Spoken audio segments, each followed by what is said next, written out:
सो अब हम next paragraph की तरफ बढ़ते हैं। इससे पहले जो 20 से लेकर 22 लाइंस तक हमने जो पढ़ा, उसमें हमें जो रोड साइड स्टैंड पे वेंडर्स होते हैं, फ्रूट सेलर्स हो गए, वेजिटेबल सेलर्स हो गए,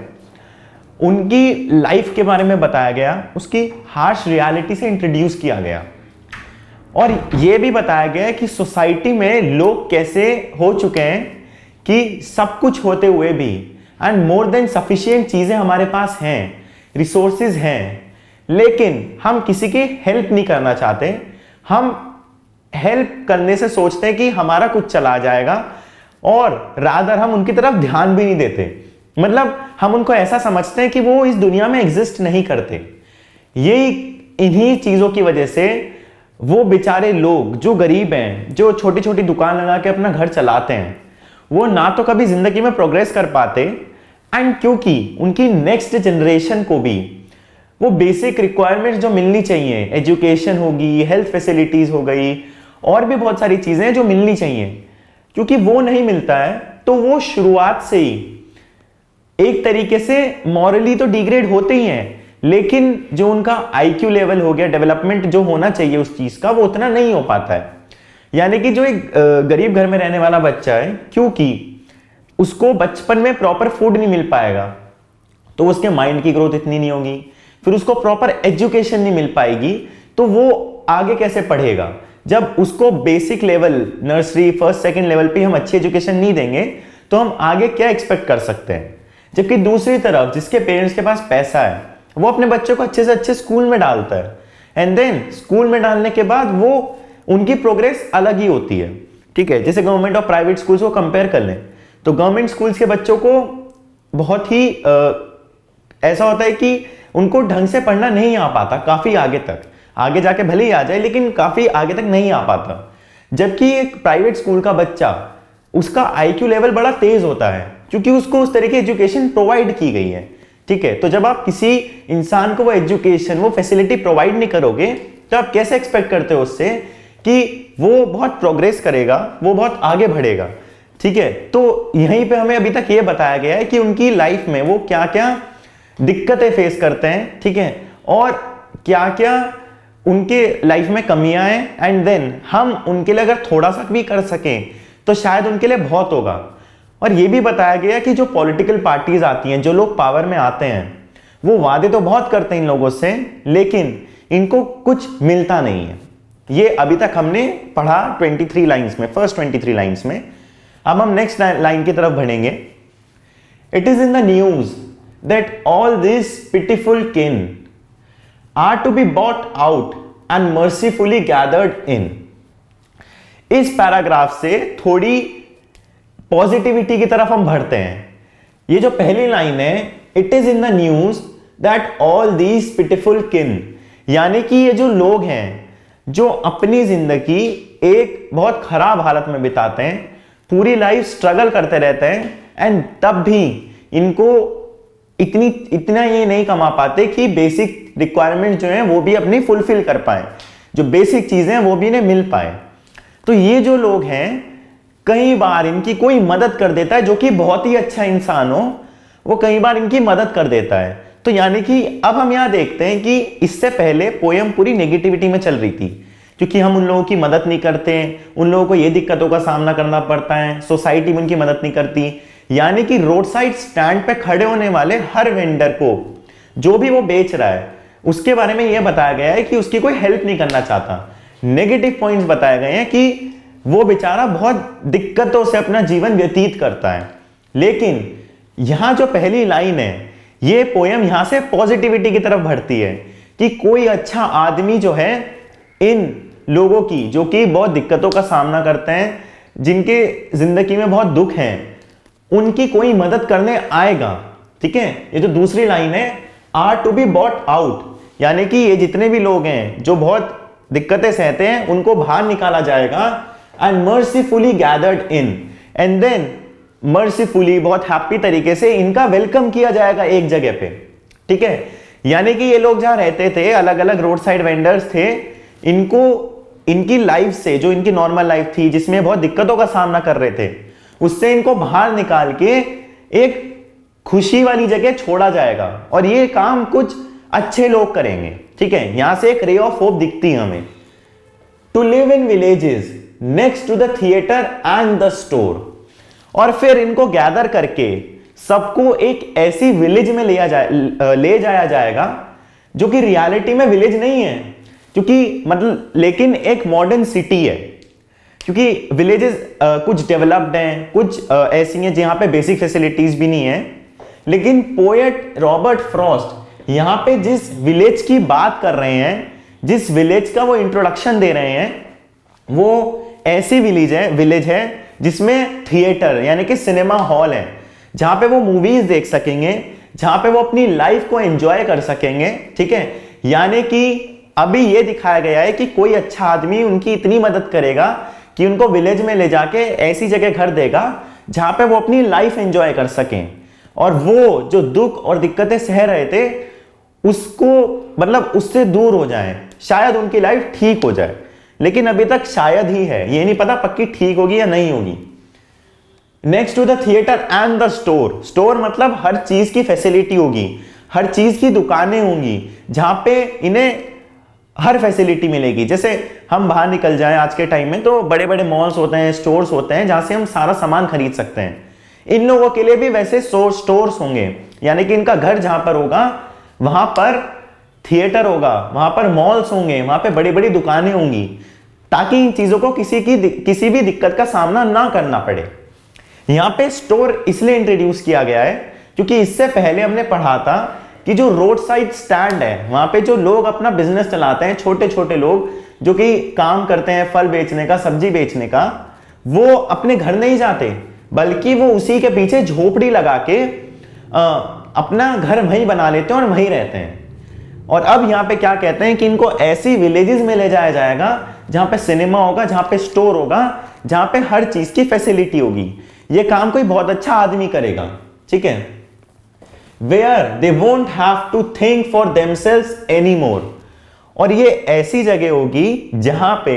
इन लोगों को अपने बारे में और नहीं सोचना होगा। यानी कि जो ये दिक्कतों का सामना कर रहे थे, जो ये पैसा नहीं कमा पा रहे थे, अपने बच्चों की, अपनी फैमिली की मदद नहीं कर पा रहे थे, उसकी वजह से ये जो सोचते थे कि कुछ कमाई हो जाए, कुछ काम ऐसा कर लें जिसमें फायदा हो जाए, यानी कि हमेशा काम के बारे में हमेशा परेशान रहते थे। लेकिन अब इन जिस विलेज में इनको लाया गया है, यहां पे इनको इन सब दिक्कतों का सामना नहीं करना पड़ेगा। ठीक है, यहां पे इनको सब कुछ मिलेगा, हर फैसिलिटी मिलेगी और कोई दिक्कत नहीं होगी, हर चीज मिलेगी इन्हें, और ये काम कोई अच्छा आदमी करेगा कि इनकी हर दिक्कत को, हर दुख को दूर कर देगा, एंड ये इतना कमा पाएंगे कि अपनी फैमिली की भी हेल्प कर पाए। ठीक है, तो ये अभी तक हमें बताया गया है कि कोई इंसान ये काम करेगा जो कि इनकी लाइफ को अच्छा बना देगा। लेकिन अब कोई इंसान इतना अच्छा काम क्यों करेगा? अगर वो ऐसा कर रहा है तो यानी कि उसका कुछ अपना फायदा भी हो रहा होगा, क्योंकि आज का टाइम ऐसा है, कोई भी किसी की हेल्प नहीं करना चाहता, वो भी फ्री में। ठीक है, इवन अगर हम भी किसी की मदद करते हैं तो हम चाहते हैं कि रिटर्न में हमें कुछ मिले। अब यहां पे कोई बहुत अच्छा आदमी है, ठीक है, वो लोगों की बहुत मदद कर रहा है, लेकिन उसके पीछे अपना भी तो कोई स्वार्थ होगा, अपना भी तो उसका कोई काम पूरा हो रहा होगा ना, जिसकी वजह से उसको ऐसा लग रहा होगा कि हाँ यार ठीक है, ये तो सही है, अगर मैं इनकी मदद करूंगा तो मेरा भी काम बन जाएगा। तो अब हम नेक्स्ट लाइन से देखेंगे कि जो आदमी इनके लिए इतना अच्छा कर रहा था, जो कि ये प्रॉमिस कर रहा था कि इनके सारे दुख दूर हो जाएंगे, ये अच्छा पैसा कमाएंगे, इनको ऐसे घर मिलेंगे जहां पे बगल में थिएटर होगा, स्टोर होगा, वो ऐसा क्यों कर रहा था, ये नेक्स्ट लाइन से हम पढ़ेंगे। While greedy good doers, beneficent beasts of prey, यानी कि ये जो अच्छा करने वाले लोग हैं ये भी बहुत ग्रीडी हैं। ठीक है, ये बहुत सेल्फिश नेचर के हैं और अच्छा काम तो ये कर रहे हैं, लेकिन रिटर्न में जो ये डिमांड कर रहे हैं वो बहुत खतरनाक है। ठीक है, जो जिस चीज की तरफ ये लोगों को लेके जा रहे हैं उससे हो सकता है कि लोगों को और दिक्कतों का सामना करना पड़े। यानी कि ये अच्छा काम करने वालों के पीछे एक सेल्फिश नेचर है इनकी। ठीक है, और ये लोगों को इतना सब कुछ इसलिए दे रहे हैं क्योंकि इनको अपना काम निकालना है और ऐसे तरीके से निकालना है कि बड़ा इजी बन जाए इनके लिए काम करना। इसलिए इन लोगों ने क्या किया, छोटे छोटे जो वेंडर्स थे उनको पहले तो बहुत लुभाया कि हम आपको ये देंगे ये देंगे, एंड जब वो मान गए तो पता चला कि इनकी रियल नेचर क्या थी, ये कितने ग्रीडी थे। और अब नेक्स्ट लाइन पढ़ते हैं, swum over their lives and forcing benefits that are calculated to suit them out of their wits, and by teaching them how to sleep they sleep all day, destroy their sleeping at night the ancient way। यानी कि ये जो अच्छा करने वाले लोग, beneficent beasts of prey, swam over their lives and forcing benefits। अब इन लोगों ने बड़ा अच्छा एक तरीके से गेम खेला। इन लोगों ने क्या किया कि पहले तो ये बता दिया कि अब आपको बहुत अच्छी अच्छी चीजें मिलेगी, ये मिलेगा वो मिलेगा। अब जब ये लोग यहां पर आ गए तो ये क्या कर रहे हैं, इनकी थिंकिंग को कंट्रोल कर रहे हैं, इंसान को इस तरह से सोचने पे मजबूर कर रहे हैं कि जो भी वो काम करे वो इन अच्छे वालों के कंट्रोल, जो अच्छा करने वाले लोग हैं, जो गुड डूअर्स हैं, उनके एक्शन, उनके जो वो कहेगा वो ये करें। ठीक है, यानी कि एक तरीके से वो उसको कठपुतली बनाना चाहते हैं, उस वेंडर को ये गुड डूअर्स कठपुतली बनाना चाहते हैं। जैसे कि रिमोट कंट्रोल कार होती है ना, टॉय होता है, तो जहां आप रिमोट घुमाओगे वहां कार जाती है, अगर आप ना घुमाओ तो वो खड़ी रहती है कार वहीं पे। ऐसा ही ये जो गुड डूअर्स की बात हुई है, ये इतने सेल्फिश हैं, इतने ग्रीडी हैं कि ये इतना अच्छा इसलिए कर रहे हैं ताकि जो गुड डूअर्स हैं, जो अच्छा काम करने वाले हैं ना, वो क्या करें, ये गुड डूअर्स इन पुअर विलेजर्स को, इन पुअर वेंडर्स को अपने कंट्रोल में कर लें। यानी कि इवन इतना कंट्रोल कर लें कि जो वो लोग सोच रहे हैं वो भी इनके अकॉर्डिंग सोचे चीजें, जो ये जैसा ये कहते हैं वैसा ही वो लोग करें। इतनी थिंकिंग को कंट्रोल करने की यहां पे बात हो रही है। ठीक है, यही है, swarm over their lives and forcing benefits that are calculated to suit them out of their wits. और इस तरह से कंट्रोल कर, और ये लोग इतने होशियार हैं कि इन्होंने हर चीज इतने अच्छे से कैलकुलेट की है कि इंसान की सोचने की शक्ति खत्म हो जाए। वो जो सोचेगा वो इस गुड डूअर के ऊपर डिपेंड करेगा कि अगला इंसान क्या सोचेगा। वो इसको इतना कंट्रोल कर लेते हैं कि ना तो वो इनकी परमिशन के बिना कहीं जा पाता है, उससे पूरे दिन काम लिया जाता है, मेहनत कराई जाती है, एंड रिटर्न में उसके हार्ड वर्क का प्रॉपर वेज, यानी कि एक तरीके से ये होता है ना कि मैंने इतनी मेहनत की है तो मेरे को इतना तो मिलना ही चाहिए, जो प्रॉपर वेज है वो भी नहीं दिया जाता है। ये ऐसे लोग करते हैं जो कि गुड डूअर्स हैं। ठीक है, तो गुड डूअर्स बनने वाले रियलिटी में अच्छा काम नहीं करते हैं, वो तो बल्कि इन गरीब लोगों को फंसा के इनसे काम निकालते हैं, एंड इतने कैलकुलेटिव तरीके से निकालते हैं कि उस इंसान के सोचने की शक्ति खत्म हो जाती है, वो बेचारा किसी लायक नहीं रहता, एंड देन ये बड़े अच्छे से उसको कंट्रोल करते हैं, अपने कंट्रोल में रखते हैं। ठीक है, and by teaching them how to sleep they sleep all day. And इनकी थिंकिंग को इतने लेवल तक कंट्रोल कर लिया जाता है, इनकी जो थिंकिंग है उसको इस तरह से दबाया जाता है कि इवन अगर सोने की बात है ना, तो ये लोग कब सोएंगे, जब इनका मालिक कहेगा, यानी कि वो जो गुड डूअर है वो जब कहता है कि आप सो जाओ तभी ये लोग सोते हैं, नहीं तो ये सोते भी नहीं है। ठीक है, ये सोने का भी नहीं सोचते हैं, और इनसे पूरे दिन भी काम कराया जाएगा या कह दिया जाएगा दिन में सो जाओ, फिर रात को काम कराया जाएगा। ठीक है, destroy their sleeping at night the ancient way. और फिर क्या करते हैं ताकि इनका काम हर समय होता रहे, तो जैसे लोगों की शिफ्ट में नहीं नौकरी लगा देते कि दिन में करना है कभी रात में करना है, ताकि इन लोगों का काम 24 घंटे चलता रहे, रुके ना। उसके लिए ये लोगों को परेशान करते हैं, वो जो पुअर विलेजर्स हैं उनसे इस तरह से काम लिया जाता है कि वो कुछ कर ना पाए, उनकी सोचने की शक्ति खत्म हो जाए, एंड जब वो खत्म हो जाए तो उससे इतना काम लिया जाए कि उसका प्रॉफिट, जो इन गुड डूअर्स को प्रॉफिट है, वो बढ़ता जाए, एंड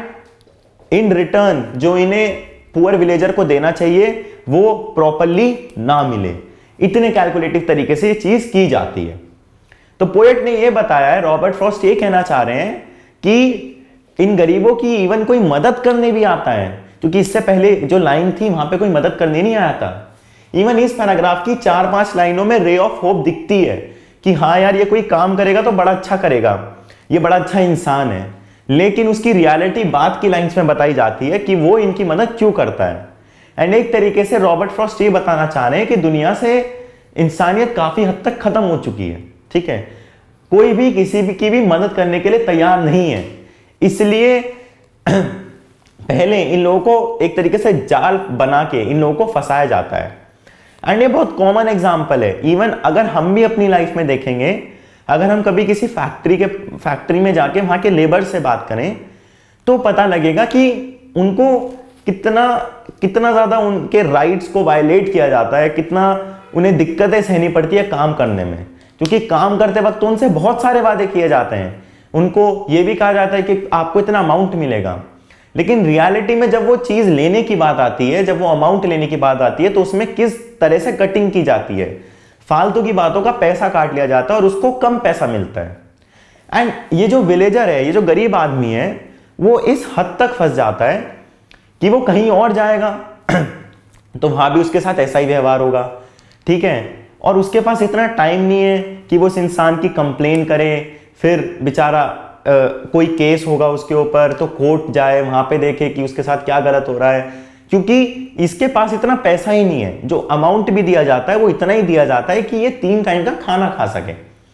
पहले तो लुभा के लिए ले जाया जाता है, लेकिन बाद में काम कराने के बाद इतना ही पैसा दिया जाता है कि ये खा सके, और एक्स्ट्रा नहीं दिया जाता। और जब इंसान के पास पैसा ही नहीं होगा तो वो बेचारा क्या कंप्लेन करेगा, कहां जाके अपनी बात रखेगा। और इसी वजह से ये ऐसे लोग, विलेजर जो पुअर वेंडर्स हैं, उनके राइट्स को वायलेट करते हैं, उनको फंडामेंटल राइट्स भी जो हमारा कॉन्स्टिट्यूशन गारंटी करता है वो भी नहीं दिए जाते हैं, एंड ये एकदम हेल्पलेस रहते हैं। ये अपनी पूरी लाइफ ऐसे ही बिता देते हैं, एंड देन इवन इनकी जो कमिंग जनरेशन्स होती हैं वो भी काफ़ी हद तक सहती हैं, वो भी इसी डिस्क्रिमिनेशन को सहती हैं। यही वजह है कि इंडिया में